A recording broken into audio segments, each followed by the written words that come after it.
Yeah. Oh, look, I'll tell you who I fancy for Christmas. Who's that? Banarama. Yeah, can't help you there, I'm afraid, mate.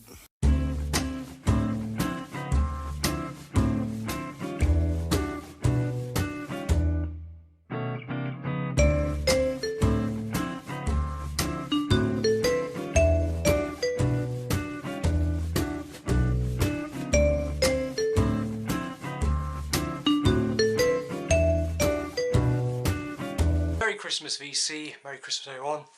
Hello again, I am back with another video, and as if you can see by the interesting intro I put together, this is a video on Banarama's discography from 1983 to 1991. Now, I've had this video in the pipeline now for a while. I thought, why not do it for Christmas, because, you know, there's a bit of a relation to Christmas with the fact that Banarama were on Band-Aid 1 and Band-Aid 2. But yeah, I thought I would just, you know, I have the LPs here, and I thought I would just, you know, go through them. I've known about the band since 2017, since the original lineup got together again. I kind of thought, just like, you know, thought I'd see what else have they done, and kind of like, I've got 5 of their LPs, and they do, although a bit varying quality as you'll find out, some of them are, you know, quite good 80s pop music. Banarama formed, I believe, in 1979 of 2 older school friends from Bristol, Karen Woodward, Sarah Dallin. They moved off to London. They would meet Siobhan Fahey there, and they would kind of like form this like trio, you know, in the style of other girl bands before. You know, they kind of came out of the punk era, and kind of, you know, like performed around clubs and opened up for a few people. I believe they did open for Iggy Pop, or did they jump on stage with him or something? And they did actually play to Bruce Springsteen at one point too, which was very interesting. I do wonder if Bruce ever actually remembers that. But yeah, then in 1981 they recorded their first single, which was a cover of a double Dutch song called Aye Amwana, which was sung entirely in Swahili, like the original track, and it was released on the Deram label. They would later meet the Funboy Free, because I believe he spotted them in the Face magazine, and they sang on to their records, Which Way It Ain't What You Do and Really Saying Something, which led to them going on to be partnered with London Records, leading to the release of this album right here, Deep Sea Skiving, released in 1983, their debut. Yeah, this is a really good debut. It's got that new wave pop sound to it, which is, you know, good if you like it. And yeah, really solid album. This is like a lot of the ones that people do kind of like, and it's got the singles on here: Shy Boy, Really Saying Something, Cheers Then, I Am One Ours on here as well, Nana Hey, Kiss and Goodbye. They were all the big singles off here. Other songs on here are you know, Dr. Love, which was written by Paul Weller. That's quite an interesting song. And What a Shambles, Trouble. That's probably my favourite song off the album. Wish You Were Here's a lovely song as well, which closed the album. It's a really nice ballad. So yeah, this is a solid debut. I always thought this album was produced by Jolly and Swain, but it was mainly produced by the pop singer Barry Blue, and he's gone to produce a lot of other pop acts as well, even going through to today. But yeah, this is a really good album. And we have their debut. This is full on Jolly and Swain produced, and this is my favourite probably. I do love this album. It's just a really good pop LP from 1984. You got, you know, Robert De Niro's Wasting's on here, my favourite song by Bananarama definitely, and Cruel Summer on here. Rough Justice, which is kind of them tackling you know, like the social problems of the time. What always interests me about Bananarama, especially re-listening to these albums recently, is that they are trying to, they try and handle these very like heavy topics. That they try. They do good. Some of it works, some of it doesn't, as you'll see on later albums, or the next album. But yeah, Hotline to Heaven, State I'm In. The song Through a Child's Eye, which is the closing track, was a tribute to Thomas Riley. This album is actually the album is dedicated to him, I believe. Yeah, it says there. He was unfortunately shot the year prior. He was also given a tribute on by Spandau Ballet on the song "Through the Barricades." But yeah, my favourite track off here, it ends side 1, is a track called Link. And it's just a little instrumental with the girls doing oohs and ahs. It's really lovely, lovely vocal harmonies on that track. Before I just show this, this comes with a nice poster. And then about 2 years later, they come back again and release this album right here, which is True Confessions, which is kind of not as good as the first 2 albums, but it does in areas it's a really good LP. The opening track I do really like this album, and Trick of the Night's on here. The singles off here were Trick of the Night, their cover of Venus. Do Not Disturb was a single as well, it was released a year prior, and More Than Physical, which I think I like this version a bit more than the Jolly and Swain version. But yeah, this album is so More Than Physical and Venus were produced by Stock Aitken and Waterman. This was their first collaboration. I believe that gave them their #1 in America, didn't it, Venus? Yeah. But yeah, some of this is an alright album. My favourite track off here is Dance for a Stranger. I really do love that song.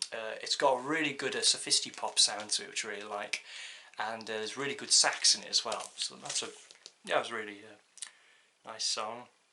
And however, I will say More Than Physical does go on a bit too long. And I will say the song Hooked on Love is God. A song you should definitely listen to, a song anyone should definitely listen to. But the rapping, they're rapping on it, but you know, that's not the worst part of it. Just try and read the lyrics. Then they did this album in 1987. This album is called Wow. And yeah, it's very, it's a very commercial sound to this. Stock Aitken Waterman took full reins over this album. It's very much I kind of call it a prototype for what Kylie Minogue and Jason Donovan would later do, you know, like a few months down the line. But, you know, this isn't a bad album, it's just not as good as the first 2 records. You know, songs on here, I Can't Help It was their last single with Siobhan. And they had I Heard a Rumour, which was another single. Love in the First Degree was a big hit. A lot of people say that's their favourite Bananarama song. And the original version of Nathan Jones and the original version of I Want You Back. But my favourite track off here, Some Girls, is probably my favourite track, which has all the girls doing a verse each, so that's quite interesting to actually hear each of them sing. And Once in a Lifetime is quite a nice song, and it has no relation to the Talking Heads song. But yeah, you know, this album is very, very prototype for what Kylie and Jason would later be releasing with Stock Aitken and Waterman, especially side 2. But yeah. And that was it for the original lineup. After this, Siobhan was getting a bit tired, and apparently it was like, you know, battling with Pete Waterman for control. Apparently all of them were.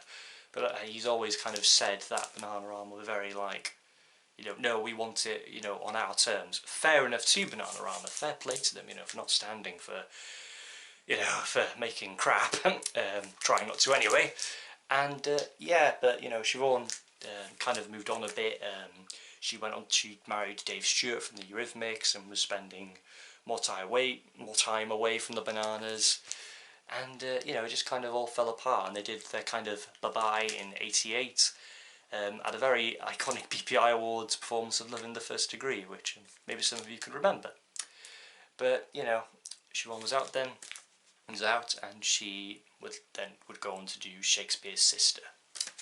But yeah, then after that, Bananarama kind of had a bit of a, you know, not much time off really. They kind of, although Sarah and Karen insisted they should carry on as a duo, people kind of said, you know, it's got to be free, and that led to them getting Jackie O'Sullivan into the group as the replacements for Siobhan. And they re-recorded the singles Nathan Jones and I Want You Back, and they released the singles in '88. Also a song called Love, Truth and Honesty, which I quite like. But they would only release one album with Jackie, and it's this album right here, Pop Life. And no relation to the Prince song. This album, they moved away from Stock Aitken and Waterman because they apparently did try and record an album with Stock Aitken and Waterman again in '89, but that didn't work out. However, one song did make its way on this album, as we'll get to it in a minute. But yeah, this album, Pop Life, is very... I always thought it was a really good album, but no, it's not as good as I remember. The singles are great off here. Shep Pettibone produced Preacher Man, which is a really good song. Long Train Running is a damn good cover of the Doobie Brothers song, even though I will say I like both of them. Only Your Love, probably my favourite song of the Jackie O'Sullivan era. Song samples Loaded by Primal Scream, Funky Drummer by James Brown, and Fool's Gold by the Stone Roses, and it does really work. And it also the whoops in the song were influenced, I believe, by Sympathy for the Devil by the Stones. But yeah, this is that's probably my favourite track of the LP, definitely. And What Colour is Skies Where He Lives, an alright song. And Is Your Love Strong Enough is pretty good. Tripping on Your Love, which was another single again. Ain't No Cure was the song that made it from this album, from the PWL '89 sessions. Out of Sight is a song that it's got a bit of a rock, it's got a bit of a rock vibe to it. Some nice decent guitar playing on there. And Megalomaniac goes on for too long. It's just a couple of lyrics repeated, and it just go on a bit too long for me. And I Can't Let You Go is alright, I guess. But this album was produced by Youth, who was of Killing Joke, and he would later, of course, team up with Paul McCartney to do the Fireman project. But it's alright in areas. It's one of those kind of forgotten albums in '91. You know, in the year of Actung Baby, Out of Time, Diamonds and Pearls, The White Room. This is a bit, you know, in that one of those albums kind of maybe left behind. Although this album did receive positive reviews. But yeah. And I believe a while later, I think '92 it must have been, when by that point Jackie was out. Yeah, for the rest of their career, Karen and Sarah would just be on their own really, although they did do a few reunions with Siobhan, most recently of course in 2017 for the tour, which carried on until about mid 2018.